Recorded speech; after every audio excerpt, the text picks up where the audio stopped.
তিন্নির মা, আমার ভিক্ষার থালাটা কোথায়? একটু এনে দাও তো। দিচ্ছি দিচ্ছি, এই নাও। এত ব্যস্ত হওয়ার কিছু নেই।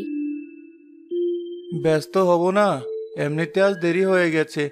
যত দেরি করে যাব তত ভিক্ষা কম পাবো। একটু জোর গলায় মানুষজনকে ডেকো। মানুষ এত দয়ালু না যে তুমি অন্ধ বলে শুধু শুধু তোমাকে ভিক্ষা দিয়ে যাবে। এখন কত মানুষ অন্ধ সাজার নাটক করে মানুষের থেকে টাকা পয়সা নেয়। ওরা ভাবে তুমিও বোধহয় অন্ধ না হয়েও অন্ধ সেজে বসে আছো। ঠিক আছে, ডাকবো। তিন্নি কোথায়? ও বাইরে গেছে ওর বন্ধুদের সাথে খেলার জন্য। তুমি যাও এখন। ও সময় মতো পৌঁছে যাবে তোমার কাছে। তুমি একা একা যেতে পারবে নাকি তোমাকে রেখে আসবো? পারবো আমি একা যেতে? এই রাস্তায় কি আর আমার এক দুদিনের পরিচিত? সেই ছোটবেলা থেকে চলি আমি এই রাস্তায়। আর সাথে আমার লাঠিটা তো আছেই। তাহলে যাও। শুধু শুধু কথা বলে আমার সময় নষ্ট করো না। এখনো অনেক কাজ বাকি আছে আমার। ঠিক আছে, আমি গেলাম। আসার সময় বাজার করে আনবো। রুবেল লাঠি হাতে ভর করে বাজারে গিয়ে একটা গাছের নিচে তার থালি নিয়ে বসলো।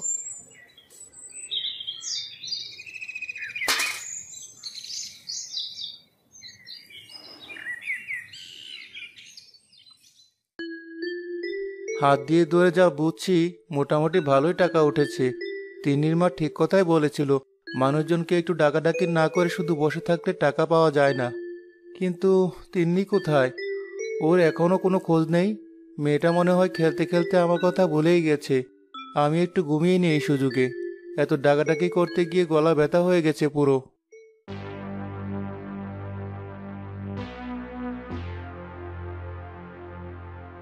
কি চাও তোমরা আমার কাছে? সব চাই।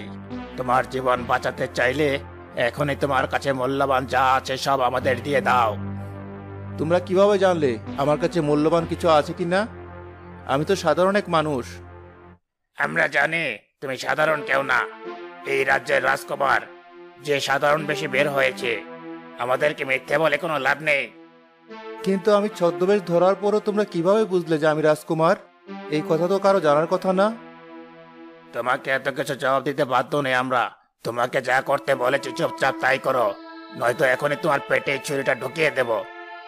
ঠিক আছে, দিচ্ছি। সামান্য কিছু টাকার জন্য এই দিন দুপুরে লড়াই করতে রাজি নই আমি তোমাদের সাথে। আর আমার এই গোপন বেশ সম্বন্ধে কেউ জেনে যাক সেটাও চাই না আমি। এই নাও, আপাতত আমার কাছে এগুলোই আছে। যা ভেবেছিলাম তার চেয়ে বেশি আছে। নে, এবার তুই তোর কাজ করে ফেল। আহ আহ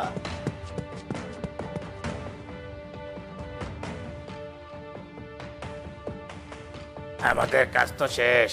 এখন এই চুরি আর টাকাগুলো কি করব বলতো?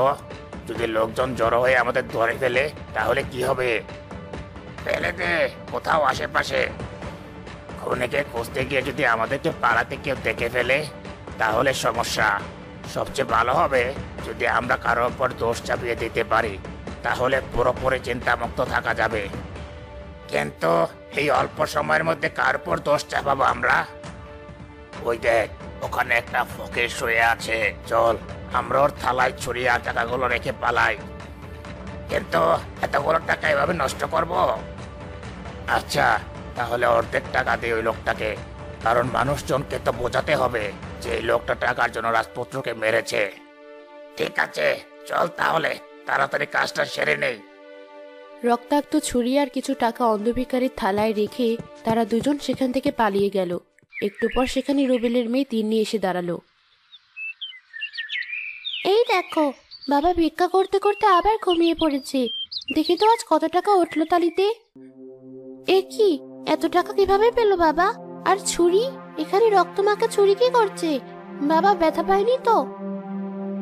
ছেলেটা বোধহয় মরে গেছে, জ্ঞান নেই। কত রক্ত পড়ছে।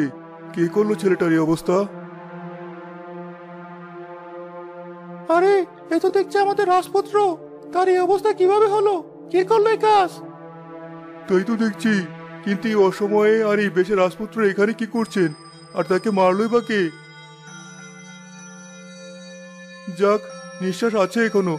মনে হয় না বেশিক্ষণ হয়েছে। তোমরা আশেপাশে দেখো, অপরাধী বেশি দূরে যায়নি।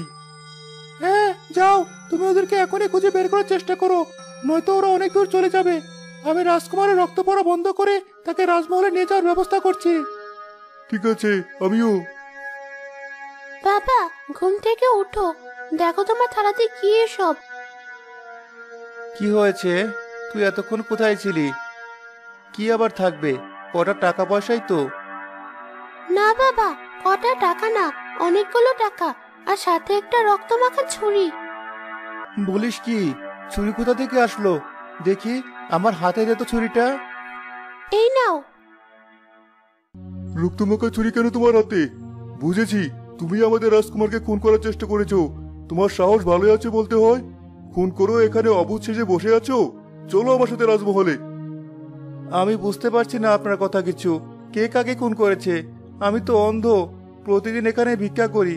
এতক্ষণ ঘুমোচ্ছিলাম, ঘুম থেকে উঠে আমার মেয়ে বলার পর হাতে নিলাম এই ছুরিটা। জানি না কে বা কারা এই ছুরিটা আমার কাছে রেখে গেছে। এখন অন্ধের সাথে নাটক করা হচ্ছে, তাই না? বাবা হয়ে মেয়ের সামনে খুন, লজ্জা করলো না তোর? এখনই আমার সাথে চল, নয়তো তোর অপরাধের শাস্তি তোর মেয়েকে পেতে হবে।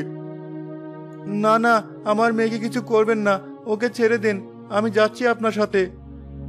আমার বাবা একদম সত্যি বলছে, সে আসলেই অন্ধ, আর এতক্ষণ এখানে ঘুমাচ্ছিল। আমার বাবাকে দয়া করে আপনি ধরে নিয়ে যাবেন না। যেমন বাপ তেমন মেয়ে, বাপের দেখা দেখি মেয়েও মিথ্যে বলা শিখেছে। এই চল তুই এখনই আমার সাথে। জি যাচ্ছি।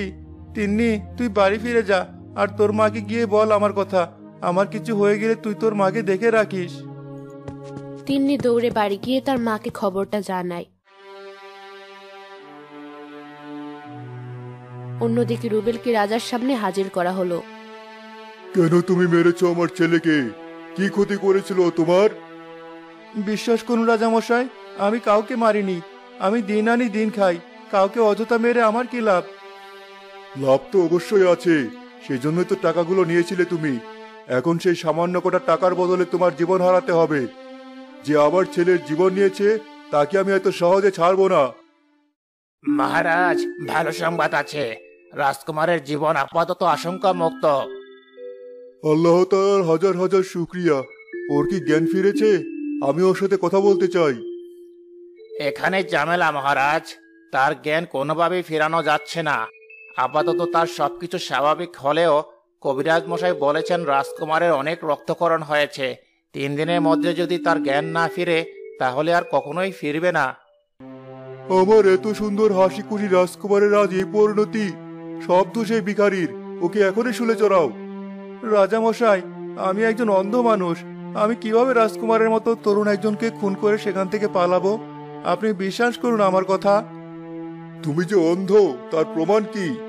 হয়তো নিজেকে বাঁচানোর জন্য মিথ্যে নাটক করছো তুমি।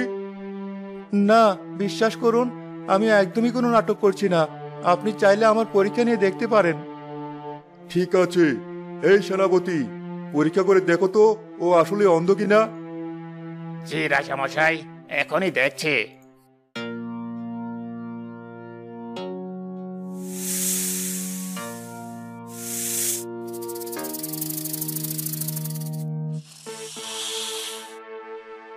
এই লোকটা মনে হয় আসলে অন্ধ মহারাজ, নয়তো এত বিষাক্ত সাপ দেখে কেউ ভয় না পেয়ে থাকতে পারে না।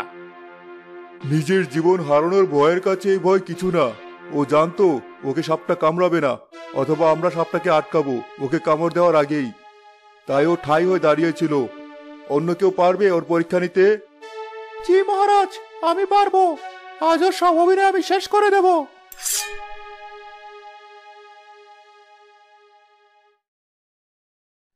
এ কি করছেন?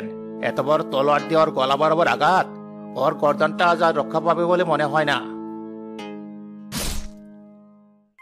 হাজার বড় বড় বীর সেনাদের গলাতেও যদি আমি এমন আকস্মিকভাবে তলোয়ার ধরতাম, ভয়ে তারা চমকে যেত। কিন্তু এই সাধারণ লোক যে কিনা রাজকুমারকে খুন করে পালাচ্ছিল, তার চোখের পলকটুকুও নড়েনি সামান্য। মহারাজ, এই লোক যে অন্ধ তা আমি নিশ্চিত। সে অন্ধ হোক আর যাই হোক, আমার ছেলের রক্ত ওর হাতে লেগে আছে এখনো। রাজকুমার জীবন মৃত্যুর সন্ধিক্ষণে ঝুলছে ওর কারণে। অন্ধ বলে আমি এত সহজে ওকে ছেড়ে দেব না। ওকে এখনই ফাঁসিতে ঝুলানো হোক। দাঁড়ান মহারাজ, ওর সাথে এমন অবিচার করবেন না। আমার বিশ্বাসও কাউকে মারতে পারি না।